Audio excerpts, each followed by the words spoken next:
आप सब शायद क्रेडिट कार्ड यूज करते होंगे और क्रेडिट कार्ड यूज करने के साथ साथ आप ये भी समझते होंगे कि क्रेडिट कार्ड यूज करने के क्या फायदे और क्या नुकसान है। इसको यूज करते समय किन किन बातों का ध्यान रखना चाहिए, उसके बारे में अगर नहीं जानते हो तो ये वीडियो खास उनके लिए है। तो चलिए बिना देरी किए क्रेडिट कार्ड के बारे में क्या क्या सावधानी रखनी चाहिए इसके बारे में समझते हैं।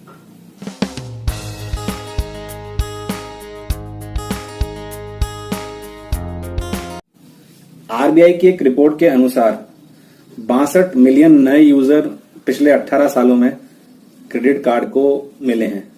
तो क्रेडिट कार्ड में एकदम से यूजर्स बढ़ना, यूजर्स की वजह से ट्रांजैक्शन बढ़ना कहीं ना कहीं इस चीज को डिनोट करता है कि लोग क्रेडिट कार्ड की क्रेडिट फैसिलिटी से काफी खुश हैं, क्योंकि लोगों को इसके साथ नो कॉस्ट ईएमआई, इंटरेस्ट के साथ भी ईएमआई की फैसिलिटी लोगों को मिल जाती है, जिसकी वजह से काफी सारे लोग जो महंगी चीज एक साथ पेमेंट करके नहीं खरीद सकते थे वो ईएमआई की वजह से और क्रेडिट कार्ड फैसिलिटी की वजह से उस चीज को खरीद सकते हैं।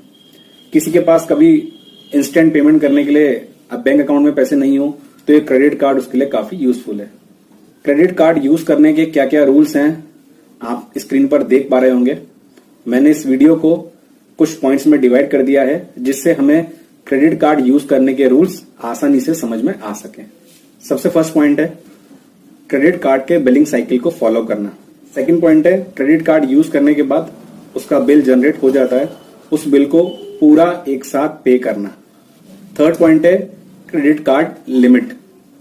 फोर्थ पॉइंट है क्रेडिट कार्ड यूजेस चार्जेस।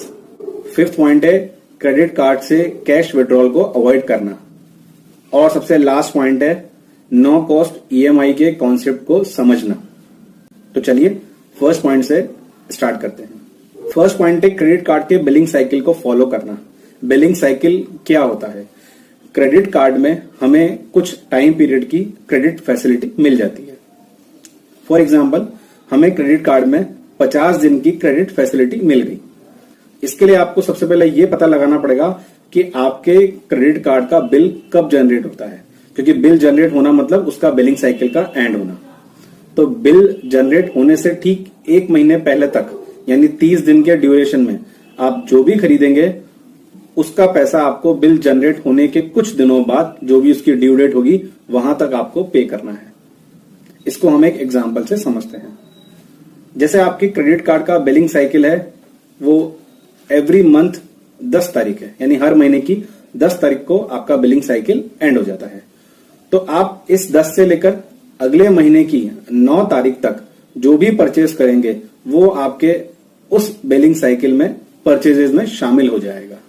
जैसे आपने 50,000 रुपए की परचेजिंग करी इस पूरे 1 महीने में, तो आपका जो बिल जनरेट होके आएगा 1 महीने के बाद वो 50,000 रुपए का बिल आपका जनरेट हो जाएगा। उस बिल को पे करने के लिए लगभग आपको 20 दिन दिए जाएंगे। तो इस तरह से कंपनी आपको 50 दिन की क्रेडिट फैसिलिटी प्रोवाइड करती है। 30 दिन आपके बिलिंग साइकिल के और 20 दिन आपको बिल जनरेट होने के बाद पे करने के लिए। कहीं कहीं ये साइकिल 45 डेज का भी हो सकता है और कहीं 52 डेज 54 डेज का भी हो सकता है। एवरेजली ये साइकिल 50 डेज का होता है। अब बिलिंग साइकिल तो हमें समझ में आ गया। अब हमें एक चीज समझनी चाहिए कि इस बिलिंग साइकिल में जो भी आप परचेजिंग करें उसको ऑन ड्यू डेट आप पे कर देंगे तो आप अननेसेसरी के इंटरेस्ट और पेनल्टी और चार्जेस से बच सकते हैं। साथ ही अगर आपने एक बिलिंग साइकिल का बिल यानी 1 मंथ का क्रेडिट कार्ड का बिल टाइमली पे नहीं किया तो अगले महीने की जो परचेज है उसमें जो क्रेडिट पीरियड है वो क्रेडिट पीरियड भी आपका कम हो जाएगा। कम कैसे होगा? 30 दिन आपको बिलिंग साइकिल के मिले, 20 दिन आपको पे करने के लिए मिले। अब 20 दिन की जगह आपने उसे अगले 10 दिन और लेट पे किया, यानी आपने कितने दिन बाद पे किया है? आपने क्रेडिट फैसिलिटी का जो टाइम पीरियड 50 दिन था उसको आपने यूज कैसे किया? 60 डेज। तो पहला नुकसान तो आपको ये होगा कि 50 दिन के बियॉन्ड जितने डेज आपने लेट किया होगा उसका आपको पर डे के हिसाब से इंटरेस्ट पे करना पड़ेगा। दूसरा नुकसान क्या होगा? जब तक आप बिल पे नहीं करेंगे तब तक नेक्स्ट मंथ की क्रेडिट फैसिलिटी को आप यूज नहीं कर सकते। तो ये 2 नुकसान है आपको अपना बिल लेट पे करने से। तो क्रेडिट कार्ड का बिल और बिलिंग साइकिल को समझने के बाद एक चीज अच्छे से समझें कि उस बिल को टाइमली पे करें। सेकंड पॉइंट है क्रेडिट कार्ड के पूरे बिल को पे करना। जब भी क्रेडिट कार्ड का बिल आपके सामने जनरेट होकर आएगा उसमें आपको 2 कॉलम मिलेंगे। एक जगह लिख रहा होगा पे फुल अमाउंट, एक जगह लिख रहा होगा मिनिमम ड्यू अमाउंट। सपोज आपका बिल जनरेट होकर आया है 50,000 का, तो आपके फुल अमाउंट के कॉलम में लिख रहा होगा 50,000 और मिनिमम ड्यू अमाउंट में आपका लिख रहा होगा 10,000। तो अगर आपने 10,000 वाले कॉलम में यानी मिनिमम ड्यू अमाउंट अगर आपने पे कर दिया तो रिमेनिंग अमाउंट जब तक पे नहीं करेंगे तब तक आपको उसका इंटरेस्ट देना पड़ेगा। तो अपने क्रेडिट कार्ड का बिल पूरा जमा कराएं। मिनिमम ड्यू अमाउंट के जाल में, ट्रैप में फंसने की जरूरत नहीं है, आपको पूरा बिल पे करना चाहिए। थर्ड पॉइंट है क्रेडिट कार्ड लिमिट। जब हम लोग नया नया क्रेडिट कार्ड लेते हैं तो उस क्रेडिट कार्ड के साथ 10,000, 20,000, 25,000, 30,000 स्टार्टिंग जो मिनिमम अमाउंट है वो आपको क्रेडिट फैसिलिटी मिल जाएगी। जैसे जैसे आप क्रेडिट कार्ड का यूज करते जाएंगे वैसे वैसे कंपनीज आपकी क्रेडिट फैसिलिटी को और बढ़ाती जाएंगी। पर कभी भी अपनी क्रेडिट फैसिलिटी से ज्यादा का यूजेस मत करना, अदरवाइज आपको इंटरेस्ट पे करना पड़ेगा और कुछ पेनल्टी भी देनी पड़ सकती है। जितनी आपकी क्रेडिट कार्ड की लिमिट है उतना ही आपको यूज करना चाहिए, बल्कि उससे कम करना चाहिए, उससे ज्यादा कभी नहीं करना चाहिए। और अगर आप स्टूडेंट लाइफ में क्रेडिट कार्ड लेके बैठे हैं तब तो आपको काफी सोच समझ के अपनी क्रेडिट फैसिलिटी को यूज करना चाहिए, क्योंकि ये क्रेडिट फैसिलिटी आपके सिविल स्कोर को बिगाड़ भी सकती है। नेक्स्ट है credit card uses charges. Credit card को यूज करते समय हमें सिर्फ ये लगता है कि यहां पर कोई भी चार्जेस पे नहीं करना, जैसा कि कंपनी अपनी मार्केटिंग में बताती भी है, लेकिन यहां कुछ हिडन चार्जेस होते हैं जो अगर हम किसी रूल को फॉलो नहीं करें या कंप्लाई नहीं करें तो हमें वो चार्जेस देने पड़ सकते हैं।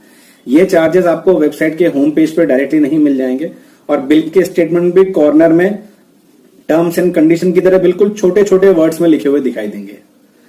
क्रेडिट कार्ड पे अगर आप बिल को नॉन कंप्लाई करते हैं तो आपको डेली इंटरेस्ट देना पड़ सकता है, लगभग 3% पर डे के हिसाब से। आप अंदाजा लगा लीजिए ये इंटरेस्ट एक पर्सनल लोन की रेट ऑफ इंटरेस्ट से भी ज्यादा है। सेकेंड थिंग, अगर आपकी क्रेडिट कार्ड पे एनुअल कोई चार्जेस लगते हैं यानी कोई फी आपको एनुअली पे करनी पड़ती है, उसके साथ एक कंडीशन अटैच होती है। अगर आप इतने की शॉपिंग करेंगे तो आपको एनुअली जो फी है वो अमाउंट पे नहीं करनी पड़ेगी। तो हम लोग क्या करते हैं, उतने की शॉपिंग करके उस एनुअली फी से बच जाते हैं। लेकिन उस फीस से तो बच जाएंगे पर एनुअली शॉपिंग तभी करें जब आप उसका बिल टाइमली पे कर पाएं, क्योंकि टाइमली बिल पे नहीं करने पर आपको इंटरेस्ट के चार्जेस देने पड़ सकते हैं। और किस कार्ड पे एनुअली कितनी फीस लगेगी ये कार्ड लेते समय आपको जरूर पूछ लेना चाहिए, और कितना इंटरेस्ट पे करना पड़ेगा, कितनी पेनल्टी देनी पड़ेगी, इसकी भी जानकारी आपको होनी चाहिए। कैश विड्रॉल को अवॉइड करना। वैसे तो क्रेडिट कार्ड में कभी कैश विड्रॉल करना नहीं चाहिए, पर अगर कंपनी ने आपको एड ऑन कैश विड्रॉल की फैसिलिटी दे रखी है तो ऐसा नहीं कि आप इस फैसिलिटी को किसी भी समय यूज कर लें। कैश विड्रॉ करने पर क्रेडिट कार्ड कंपनीज आपसे अच्छा खासा पर डे का इंटरेस्ट चार्ज करेंगी, तो कैश विड्रॉ क्रेडिट कार्ड से कभी नहीं करना चाहिए। आपको अपने बैंक अकाउंट या अपने डेबिट कार्ड से ही कैश विड्रॉल के चार्जेस कैश विड्रॉ करना चाहिए। लेकिन फिर भी अगर कोई ऐसी इमरजेंसी आ गई कि आप कहीं से भी कैश अरेंज नहीं कर सकते और आपको इंस्टेंट कैश चाहिए, तो आप अपने क्रेडिट कार्ड को कैश विड्रॉल के लिए यूज कर सकते हैं, पर इसके लिए क्या चार्जेस पेनल्टी देने पड़ेंगे वो आपको जरूर पता होने चाहिए। अब सबसे इंपॉर्टेंट बात आती है क्रेडिट कार्ड पे नो कॉस्ट ईएमआई के कॉन्सेप्ट को समझना।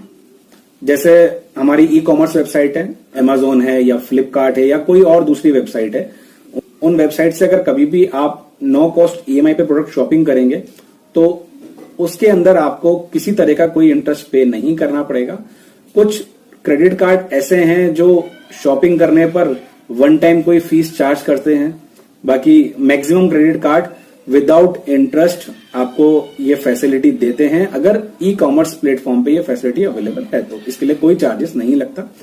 सिर्फ एक चार्जेस आपका लगता है, जितना भी इंटरेस्ट इस कार्ड पे लगता है उस इंटरेस्ट के अमाउंट का ई कॉमर्स प्लेटफॉर्म पे आपको डिस्काउंट मिल जाएगा, और आपके क्रेडिट कार्ड में से क्रेडिट कार्ड की इंस्टॉलमेंट का प्रिंसिपल अमाउंट, उसका इंटरेस्ट और इंटरेस्ट पे कितना जीएसटी लगा, ये 3 तरह के एक्सपेंसेस आपके कार्ड से एवरी मंथ डिडक्ट हो जाएंगे।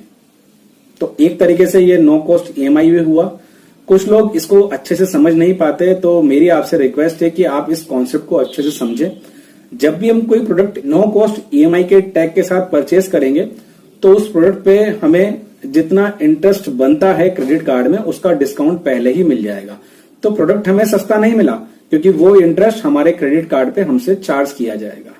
अगर कोई प्रोडक्ट 10,000 का है तो वो आपको 10,000 में ही मिलेगा, सिर्फ उस पर जितना इंटरेस्ट लगना चाहिए वो इंटरेस्ट का आपको यहां डिस्काउंट दे दिया जाएगा बिल बनते समय, और क्रेडिट कार्ड में उस इंटरेस्ट को चार्ज किया जाएगा। एक चार्जेस एक्स्ट्रा लगता है कि जितना आपका इंटरेस्ट बना उस पर जीएसटी आपको देना पड़ेगा लगभग 18% से। वो कोई इतना बड़ा चार्जेस नहीं है, बहुत मिनिमल अमाउंट है, वो ज्यादा अमाउंट नहीं है। तो नो कॉस्ट ईएमआई के टैग को अच्छी तरह से समझने के बाद ही नो कॉस्ट ईएमआई पे आप कोई प्रोडक्ट क्रेडिट कार्ड से परचेस करें। आई होप आपको ये रूल्स समझ में आए होंगे। अगर इसके अलावा कोई और रूल आपके दिमाग में आ रहा हो तो आप मुझे कमेंट करके बता सकते हैं। मिलता हूं आपसे अगली बार एक नए वीडियो में। नमस्कार।